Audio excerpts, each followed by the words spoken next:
Sa video na ito ay pag-uusapan natin ang di umano'y isang time traveler mula sa future.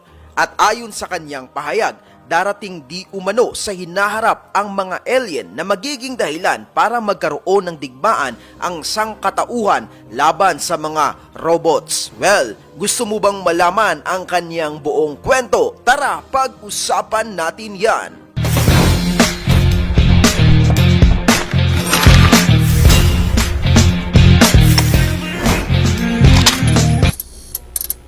Kamusta? Magandang araw! Welcome back na naman po muli sa ating munting channel. At kung first time mo pa lang rito, well, hinihingi ko po ang iyong suporta na i-subscribe na ito. Please support Filipino vloggers. At sa araw na ito, isa na namang napaka-interesting story ang ating pag-uusapan. Ito ay walang iba kundi ang patungkol sa isang misteryosong time traveler at isa pang scientist na di umano kasalukuyang nagbibuild ng isang time machine. Sino nga ba ang taong ito? Saan siya nakatira? Saan siya nanggaling? At ano ang kanyang totoong pagkatao? Ilan lamang yan sa mga katanungang hinahanapan ng sagot ng ilang mga nakarinig ng kanyang pahayag.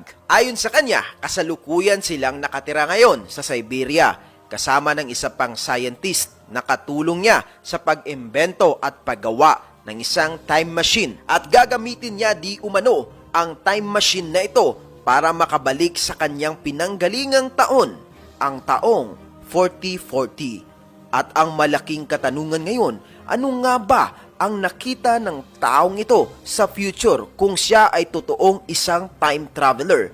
Narito ang ilan sa kanyang mga katakot-takot na revelasyon. Sabi niya, unti-unting mawawasak ang ating mundo sa kanyang panahon at nakakatakot na manatili sa isang lugar dahil kabila-kabila ang digmaan. Dagdag pa niya, parang isang malaking tambakan ng basura ang Earth sa kanyang panahon dahil sa mga sirang gusali, mga sirang sasakyan na nasa paligid. Matatanaw mo rin ang mga bangkay ng tao at pati bangkay ng mga alien na umaalingasaw ang amoy. Malamang sa malamang, nagtatanong ka sa iyong sarili at ikaw ay nagulat, wait, merong alien sa future?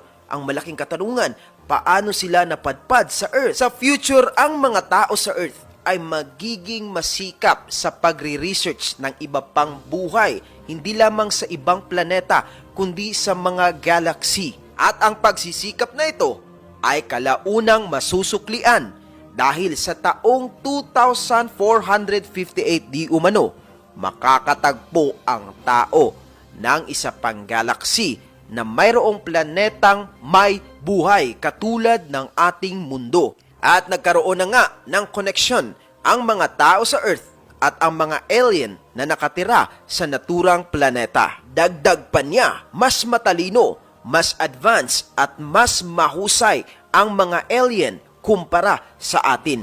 Sila ay mas develop sa napakaraming aspeto, lalong-lalo na pagdating sa medisina.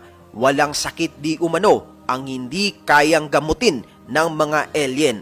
At kung sila man ay gagamot ng may sakit, ito lamang ay aabot sa ilang minuto at hindi magtatagal at gagaling agad ang kanilang mga pasyente. Well, ibinahagi di umano ng mga alien ang kanilang advanced na knowledge sa mga tao. At dahil dyan, humaba ang buhay ng mga tao sa future at umaabot sa halos 200 years bago sila mamatay. Wow, talaga namang napakalupit kung ito ay totoong mangyayari. Ginagamitan di umano ng mga alien ng injection ang mga tao at ito ay itinuturok sa kanila sa mga gustong humaba ang buhay. Noong una raw dumating ang mga alien sa ating planeta, nahirapan ang mga tao na sila ay kausapin. Kaya gumamit lamang ng mga body language at mga sign language ang tao para sila ay maintindihan ng mga alien. At kalaunan ay natuto ang mga alien na magsalita ng English. At dito na nga nagkaroon ng magandang ugnayan ang mga alien pati ang mga tao. Mas matindi ang tagal ng buhay ng mga alien dahil sila ay umaabot sa lifetime na 400 to to 450 years. Pero hindi sila nagtagal sa pamamalagi dito sa ating mundo. Pagkatapos nilang maituro ang ilan sa mga advanced na knowledge, ay umalis na sila sa taong 2460. Sa pag-alis ng mga alien, natulungan nilang lalong maging advance ang mga tao pagdating sa teknolohiya at kaalaman. At sa pagdating ng taong 3213, nakaimbento ang mga tao ng sobrang malupit na artificial intelligence. Pero kalaunan, inutakan sila ng mga AI na ito at tinraidor. At magkakaroon nga daw ng isang matinding digmaan ang mga tao laban sa mga robot na ito sa taong 4040. At sobrang lakas ng mga robot na halos ma-wipe out ang half of the population ng mga tao dahil sa digmaan. Kaya binabalaan niya ang mga tao na mayroong isang malaking epekto ang pa-advance na teknolohiya ng mga tao. At ito ay makikita lamang sa future. Sabi niya, AI is the danger of this century, the danger of humanity. I want you to know that this danger can corrupt us and destroy all of us. Sa aking palagay, mayroong basihan at probability na mangyayari ang rise of the AI sa hinaharap.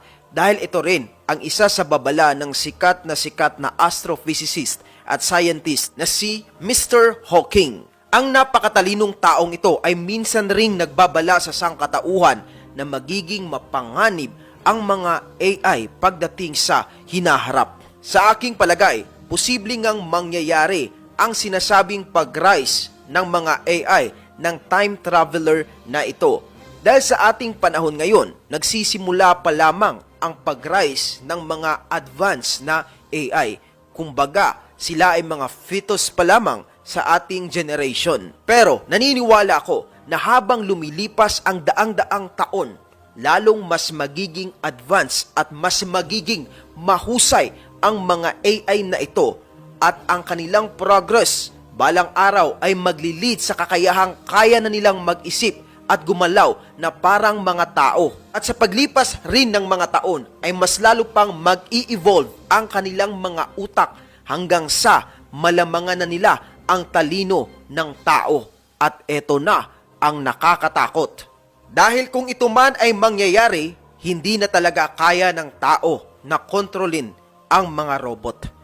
Sa kasalukuyan, tayo ang pinakamataas ang intelligence na namumuhay dito sa ating mundo. Kaya nga tayo ay naghahari laban sa mga hayop at ilan pang mga nilalang dito sa Earth. Pero kung darating ang pagkakataon na mayroon pang mas matalino sa lahi ng mga tao, well, doon na magsisimula ang napakalaking dilubyo sa sangkatauhan. Well, ano ang masasabi mo dito mga Evadgers? Naniniwala ka ba sa mga pahayag ng naturang time traveler mula sa 4040? Please comment down below kung yes at please comment down below kung no naman. And I think that's all for today's vlog. Para sa marami pang konspirasiya, kakaibang kwento, political issue at mga reaksyon, patuloy lang na tumutok dito. Ako po si Evad PUP. Mabuhay ang bansang Pilipinas. Peace out! Boom!